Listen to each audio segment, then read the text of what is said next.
મિત્રો આજના વિડીયોમાં આપણે ચર્ચા બે બહુપદીઓ એમાં સ્વાધ્યાય 2.2 એમાં પ્રશ્ન નંબર 1 નીચે દર્શાવેલ વિગત બહુપદીના શૂન્ય શોધો તથા શૂન્યના સહગુણકો વચ્ચેનો સંબંધ ચકાસો. તેમાં આપણે પહેલો બીજો દાખલો જોયો હતો. આજના વિડીયોમાં આપણે ત્રીજો દાખલો જોઈશું. તે વિડીયો ચાલુ કરતા પહેલાં હજી ચેનલને સબસ્ક્રાઈબ ના કરો તો તેથી ચેનલને સબસ્ક્રાઈબ કરો અને નોટિફિકેશન પર ક્લિક કરો કે જેથી કરીને આપણે કોઈ પણ વિડીયો મૂકીએ તો સૌથી પહેલાં તમારી પાસે અત્યારનો વિડીયો ચાલુ કરીશું. x² - 5x - 50 x જે એટલે આપણે લખીશું કે p of x બરાબર x² - 5x - 50. બસ શૂન્ય શોધવાના છે.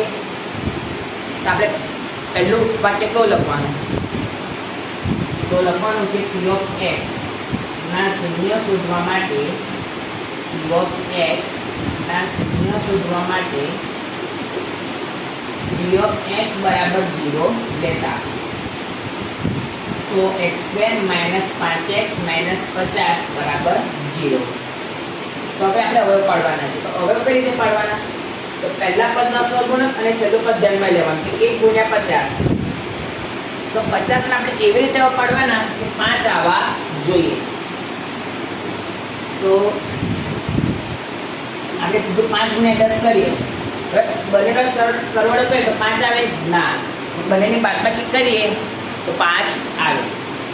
એટલે આપણે અને -5 લાવવાના છે. એટલે મોટી સંખ્યા તો માઈનસ નું ચિહ્ન મૂકીશું અને નાની સંખ્યા આગળ પ્લસ નું ચિહ્ન મૂકીશું. એટલે x² - 10x + 5x - 50 બરાબર 0. આમાંથી શું કોમન નીકળે છે? x એટલે કૌંસમાં x - 10 વત્તાના વત્તા આ બંનેમાંથી શું કોમન નીકળે છે? 5 એટલે કૌંસમાં x - 10 બરાબર 0. તો એક કૌંસમાં x - 10 બીજા કૌંસમાં x + 5 બરાબર 0. તો આના બરાબર 0 બીજી વખત આના બરાબર 0.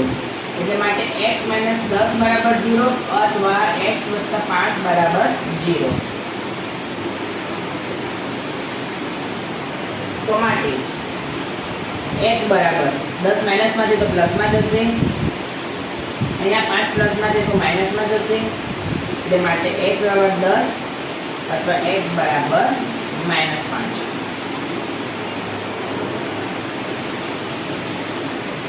આમ આપેલ બહુપદીના શૂન્યો 10 અને -5 છે. હવે શું કીધું છે? શૂન્યનો સરવાળો અને શૂન્યનો ગુણાકાર. ચાલો હવે આપણે ખબર કેવી પડે તો નીચે દર્શાવેલ વિગત બહુપદીના શૂન્ય શોધો. તો આપણે શૂન્ય શોધી કાઢ્યા. હવે શૂન્યના સહગુણકો વચ્ચેનો સંબંધ ચકાસવાનો છે. રાઈટ? એમાં શું શોધવાનું? શૂન્યનો સરવાળો અને શૂન્યનો ગુણાકાર. બસ એટલું શોધવાનું. તો ચલો શૂન્યનો સરવાળો પહેલું હોય આલ્ફા કહેવાય, બીજું હોય બીટા કહેવાય. આલ્ફા પ્લસ બીટા 10 + -5 10 - 5 તો 5 આલ્ફા પ્લસ બીટા બરાબર સૂત્ર શું? આલ્ફા પ્લસ બીટા બરાબર સૂત્ર શું? -b/a. આ માઈનસ સૂત્રના b x નો સહગુણક કેટલો? -5. હવે b/a તો x નો સહગુણક કેટલો? a. આપણે શું શોધ્યું? -b/a. માઈનસ ના માઈનસ માઈનસ શેના છે? સૂત્રના. તો -5 જોડે શું છે? x એટલે x નો સહગુણક 1 જોડે શું છે? x² એટલે x² નો સહગુણક. ચલો આ ખબર પડી.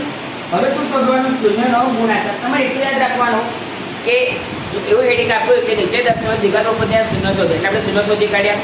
શૂન્યના સહગુણકો વચ્ચેનો સંબંધ ચકાસો. એવું કે એટલે આપણે શૂન્યનો સરવાળો અને શૂન્યનો ગુણાકાર શોધવાનો. આ ખાસ યાદ રાખજો. આ પાસ થવા માટે મોસ્ટ આઈએમપી ચેપ્ટર છે.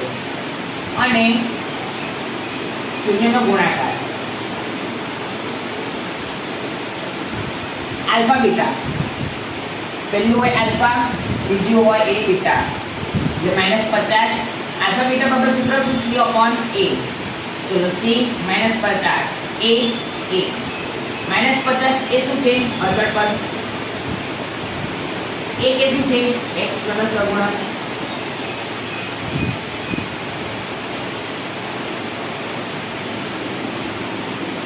આજે આટલું રાખ્યું છે બરાબર.